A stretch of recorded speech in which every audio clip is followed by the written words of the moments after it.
Kami ni Jen, we've been in a 12 years relationship simula nung high school. Nagkakilala kami doon din sa same barrio kung saan kami nakatira. Magkababata kami, we've been in a choir. And then, matagal kaming, actually dati, kagustuhan lang sa church. And then, niligawan ko siya.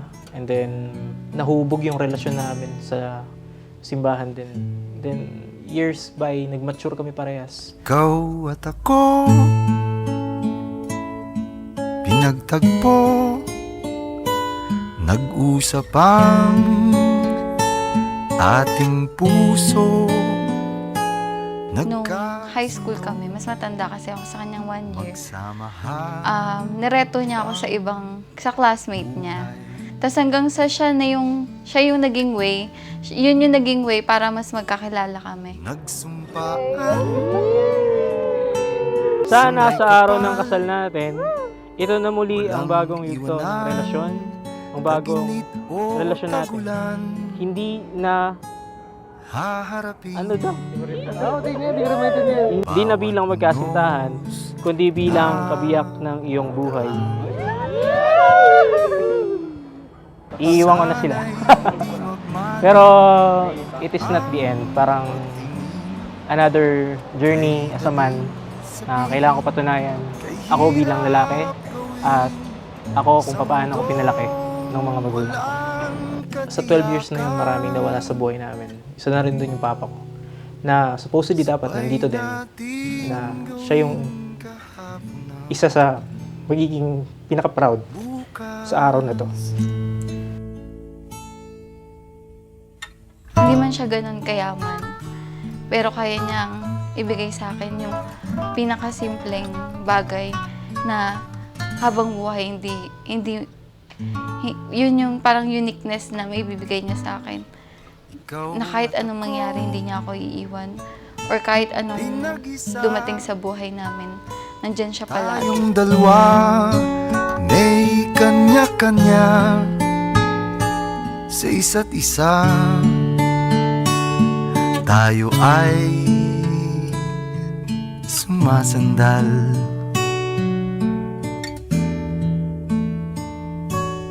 Di ko alam ang gagawin kung mawala ka. Erwin, you may now kiss May kahulugan. your wife. Tuwing ako iyong hagkan, umabot man sa ating huling hantungan. Promise ko na lahat ng pagmamahal na binibigay mo sa akin is dodoblein ko. Ngayon at At hindi kita bibiguin. At mamahalin pa kita hanggang sa pagtanda natin. ikaw at ako.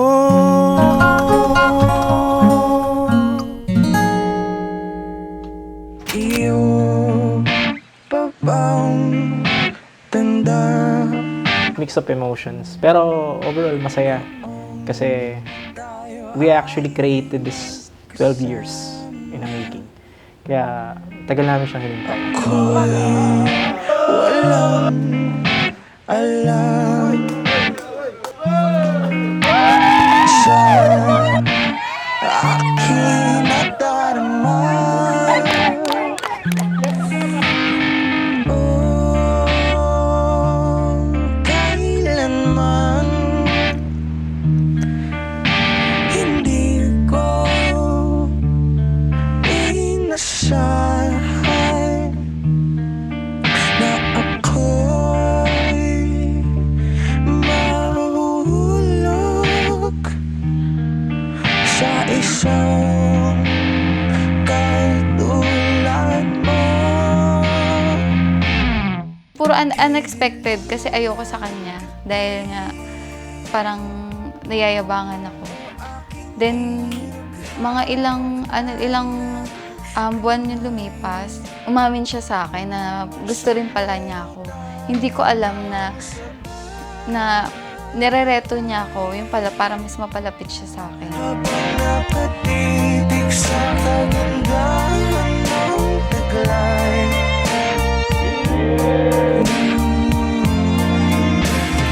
Araw-araw mas nabibighay.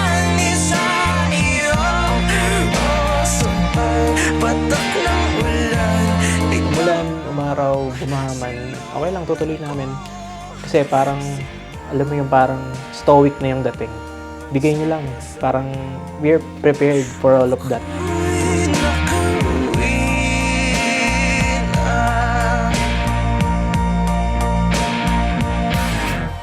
Ano naman mangyari kung magbangka man tayo pupuntang katedral, ayan, go lang.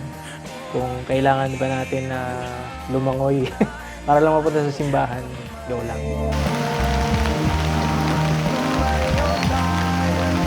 Sabay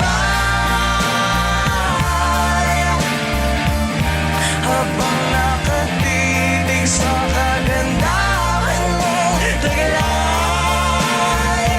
Hindi din kasi namin in-expect na ganito pala kalala yung bagyo. Kasi first time din na sobrang binaha yung buong Malolos. Parang, tas minsan iniisip ko din sa sarili ko na parang special day ko to, pero ito yung binigay ni Lord. Kaya sabi ko nga sa kanya, sa partner ko, na bakit ganun? Parang ang pati dito, ang hirap pa rin ang pinagdadaanan natin. Pero, andyan ka pa rin. Yung parang hindi mo pa rin ako iniiwan. Andyan ka pa rin para kayanin natin lahat.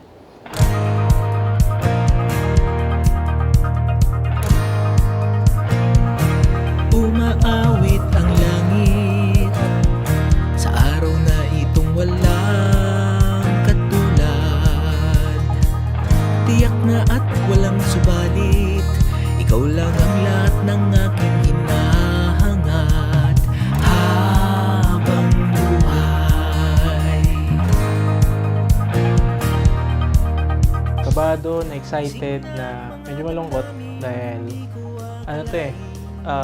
it's been raining in Malolos. Kaya, though in-expect naman namin na ganito dahil July yung kinuha namin season. Pero ito yung binigay ni God. Kaya, yeah, so be it. Laban pa din kahit medyo baha-baha na. Habang buhay,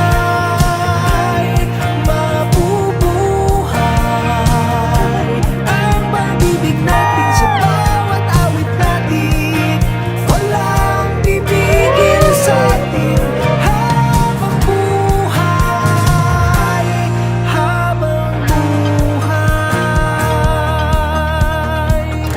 Sana lagi ka pa rin dyan, kahit na mag-asawa at mag-anak ka na. Kailangan kita, mahal na mahal kita. Huwag ka nang malumbay, dahil mayroon ka ng lagi. Ikaw ang nag-iisang lakas ko, at ako ang magsisilbing sandalan mo. Sa mga panahon na pareho nating tinatahak ang iisang mundo, hawak kamay dito lagi sa likod ko. Dahil kahit na wala nang matira sa akin na sukli, handa pa din akong ibigay ang sobra ng walang pag-aatubili. Kwento ng ating pagmamahalan, walang katapusan.